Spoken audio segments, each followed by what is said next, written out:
One woman said she was riding a Ferris wheel at Coney Island after a company event when a coworker suddenly took her hand and put it on his crotch. Another said she felt pressured into a sexual relationship with an executive and was fired after she rejected him.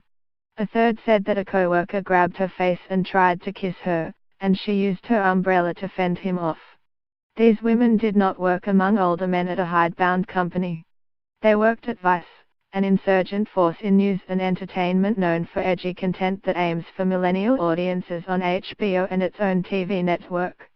But as Vice Media has built itself from a fringe Canadian magazine into a nearly $6 billion global media company, its boundary-pushing culture created a workplace that was degrading and uncomfortable for women, current and former employees say.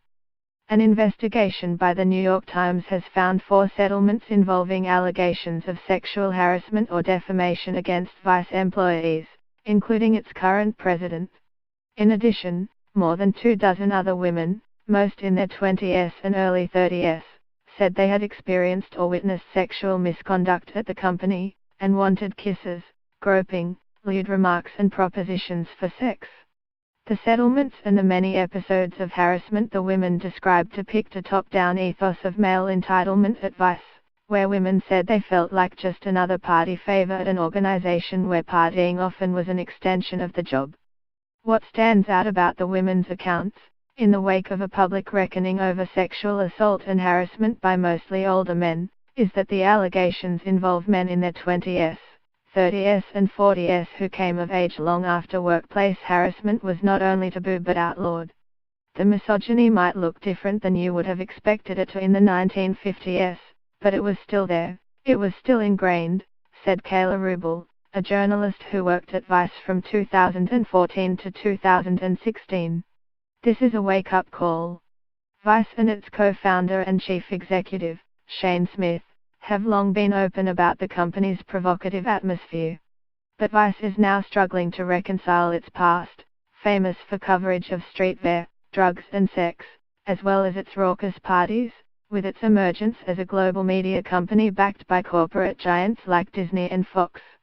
In a statement provided to the Times, Mr.